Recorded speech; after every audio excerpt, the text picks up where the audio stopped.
I want us to think about the spectrum a little bit differently today. When we usually think about a spectrum, you have potentially 2 points in space, right? And you have a line between. And maybe the idea is that these 2 points in space are in seeming opposition. Maybe there's not much in common. Maybe there's actually a lot in common.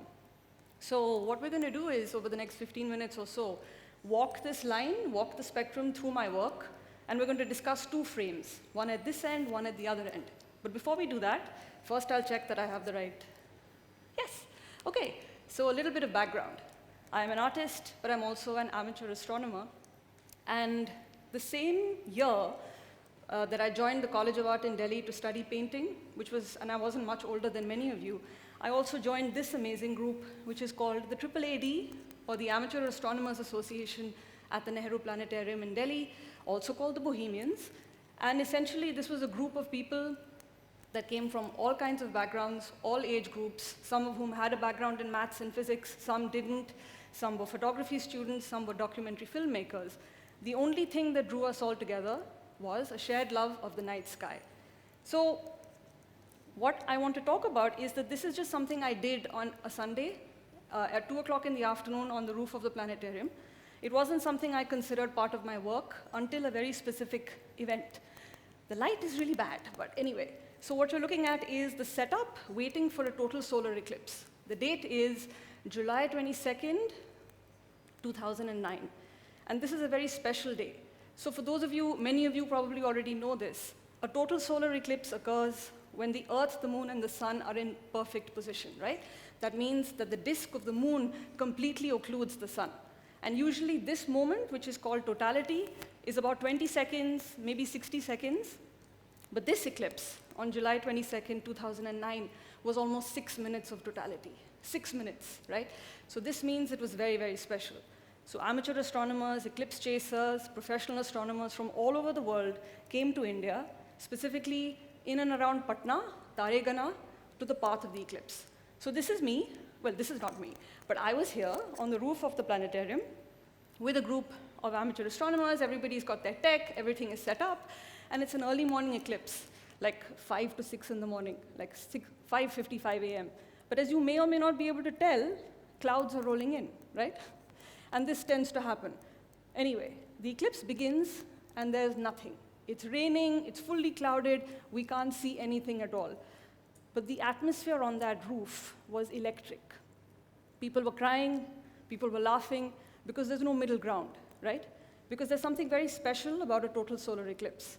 It is possibly that one moment in your life when you are aware that you are standing on a sphere in space, right? That you're standing on a body in space, witness to something that is happening, a choreography between 3 entities in space. You are standing in the shadow of the moon. So anyway, the eclipse happens. Nobody can take any pictures. All the equipment is covered up. But, as I said, this is the only picture I could take. A really, really bad, shaky picture, right? But there was a sense that there was something on this roof that could be channeled, something that maybe could be captured. So what I decided to do is I began a project where I started to interview amateur astronomers. I started to travel with them. I went on eclipse chases, meteor shower hunts, different kinds of stellar events. I went to observatories across the country in an effort to try and understand, why do we do what we do? What draws us to the night sky? And because I was also an amateur astronomer, I am an amateur astronomer, this was a way to try and understand, why do I do these things as well? So this brings us to the first frame, wonder. And I hope that all of you already have some experience of this frame, right? You might already have different definitions of it. But I'd just like us to think a little bit about this wonderful definition, which maybe you can see. It's by Sara Ahmed, who is a wonderful cultural theorist and scholar. But what she says is, wonder is about seeing the world that one is faced with as if for the first time, right? What is the status of this as if? To see the world as if for the first time is to notice that which is there, is made, has arrived, or is extraordinary, right? Looking at the world as if for the first time. So what does this mean in my work? I explained that I travel with groups of amateur astronomers. This is a photograph of an amazing observatory that is not far from Bangalore. It's called the Gauri Bindu Radio Telescope Array. So what you're looking at, I don't know if you've got the pointer thing, but these lines are radio telescopes. And these are measuring the corona of the sun. And on the left, down there, is another telescope. So what I will, oops, see, this is what happens. What I will do is I will just let a work of mine play in the background while I talk to you. So when I went to this observatory, what I did was I took a camera, which had a 360-degree lens, which is called a fisheye lens, and I pointed it straight up at the zenith, right, which is the point directly above you. And I took it to different points of the observatory. And I just recorded material. I just recorded video. But when I looked at this work, the first thing that occurred to me, and maybe it's occurred to some of you, is it looks very similar to another image. This is not a Q&A, so I'll just tell you what it is. But the idea of the blue marble, right? Maybe that's an image you're all already familiar with. The blue marble was that image, the first image of the Earth taken from space by the crew of Apollo 17 in 1972 on their way to the moon. And that image of the Earth as a single unit in space was a moment that transformed our consciousness, right? Even today, when you think about the climate debate, when you think about the Anthropocene, everything is built around the idea of a single planetary unit. So what this work, which is titled Atmospheres, does is it asks us to think again about the blue marble, but from our perspective on the ground. So we look at our own planet, trisected and bisected by these extraordinary telescopes at Gauri Bidnoor. Oops, gosh, I keep getting it wrong. Okay, so the second site that we're going to look at is a really spectacular site. This is the second highest observatory in the world. It's in Ladakh, in Hanle, and it's run by the Indian Institute of Astrophysics. And this is an extraordinary site because, of course, it's a high-altitude observatory, 14,500 feet above sea level, no dust, no pollution. And as of December last year, this is also home to India's first dark sky reserve. And I think that that's something that is very important for us to think about, the idea that the night sky is a natural reserve. It is something that we should be very seriously thinking about preserving, because what would it mean to grow up without the night sky, right? I feel like that's something that actually maybe we don't think about.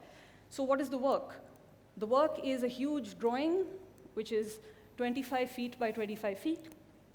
That is me drawing the work. You can't tell very clearly, but this is the wall, and projected onto the wall is a 7-channel film, which was shot, again, at different sites at the observatory. And the idea really is to think about how incredibly strange these spaces are, right? How incredibly bizarre, how strange, but also how wonderful. How man's deeds are implicated more by absence than by presence. How these telescopes themselves are almost chimeric. They are one thing standing in for something else, looking at something else again. All right, so, and also the work is done with this sort of metallic paint, so depending on where the projection lands on the drawing, there is a kind of interaction. The second frame is the strange. We have wonder on one hand, and we have strange on the other. So if, as Sara Ahmed said, wonder asks us to look at the world as if for the first time, what does the strange do? If any of you are fans of science fiction or speculative fiction, you will know that at the heart of all of this is a very simple question. What if, right? What if is at the core of all of this. So I'm interested in what that does. When you think about the strange, when you think about horror, when you think about surprise, it's about something coming in and asking you suddenly to turn it on its head. And this is something I'm very interested in with a lot of my work, the improbable, the strange. And so what we're going to do is we're going to look at two works, one of which, unfortunately, you can't see the text. But do any of you know what happens when you put a mic near a speaker? Basically, you get that really horrible sound, right? That is acoustic feedback. I work with something called video feedback. If you can see here, you have a handheld camera. When you plug a handheld camera into a TV and you point it at itself, it's like you have two mirrors that face each other. And what happens then is some pretty amazing things. You start to create forms that look like plant forms, tree forms, cell forms, all kinds of incredible sort of behavior which is generated entirely within the machine. So I'll give you an example of very basic video feedback. This is just me holding a camera pointed at itself, right? So a camera is in my hand pointing at the TV. So this movement that you see, circle becoming square, becoming pentagon, is because I am moving the camera. But if you add mirrors at right angles to the TV, then you start to get some really cool things. Then you start to see things that look like trees, octopuses, all this kind of stuff, right? It's basically a system to create an IFS, iterated function systems. You're creating fractals. So what do I do with this? I shoot a whole lot of video, I dump it, I chop it up into pieces, and then I stitch them backwards together to make work. So I'll just give you one very quick example of one work which was done recently for the Busan Biennale 2 years ago. This is, that's not a good picture, yeah. This is a single channel film called Glasshouse Deep, which basically looks at these amazing, amazing microfossils in the ocean, which are called diatoms. I don't know if you know what they are. They produce more than 60% of the ocean on the Earth. Oh, that's not right. 60% of the oxygen on the Earth. Yeah, they live in the ocean. But they have the most incredible glass exoskeletons, right? They have the most incredible symmetry, bilateral symmetry, radial symmetry. So Glasshouse Deep thinks about what happens when the very minute assumes a sort of planetary scale. Yeah, so what I'd like to do now is just stop on this slide for 2 seconds before we actually play the work, and think about what these two frames are. You have wonder on one hand, and you have the strange, which I extend into horror into the other. And I think that these two spaces are very, very interesting. I think that they are very fertile, they are very productive. Because if you think about what goes on in your brain, right, as a cognitive process, what happens when you experience wonder, horror, or terror? The feeling is the same thing. That means that when you are experiencing, let's say you're in the environment or whatever, and suddenly you notice something. You have to already be aware of what is normal, what is ordinary. Something has to happen that is elevated above that. You see a rainbow, you feel wonder, you feel awe. You see an upcoming huge storm or a tornado, you experience horror, you experience terror. But there is a sense of a normal, a baseline, and something extraordinary, right? That's the first. But the second thing that happens is your brain goes into this kind of mode of being in a simultaneous state of a skeptic and a believer. That, oh my God, am I really seeing this, right? This is common to wonder, this is common to horror, this is common to the strange and to terror. So if we think about a spectrum, sometimes two things that seem to be very far apart actually are not that far apart at all. And actually the spaces in between them can be hugely productive. So the work that we'll show you I will show you in a little while, is a collaborative work that I did with another wonderful artist, Pallavi Paul. But this is building on a lot of other work that I do, which is interested in a kind of weird ecology, right? This idea of eco-horror, or the idea actually that the natural world is stranger and more disturbing than we might think. And also the idea that maybe the divisions between us and them are non-existent, right? It's a kind of hubris. So there is an author that perhaps you will read when you're a little older, whose name is Jeff Vandermeer, and he's at the forefront of what is called this kind of genre of eco-horror. But what he says is that, what if nature was in a constant state of camouflage, right? What if plants were plants in appearance only? What if something didn't live inside something else, but just looked out of it? How strange would that be? So this work, which is called Derangement, and I'm in perfect time, this work, which is called Derangement, will begin like a flower arrangement, but then maybe it'll shift into something that resembles more of a crime scene, where everything seems to be threatening everything else, you know? And again, you're left with this sense of maybe the natural world is not as passive as we would like to think. So I'll just ask now that the lights go down, and we can turn the volume up, and I'll just leave you with this.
Thank you.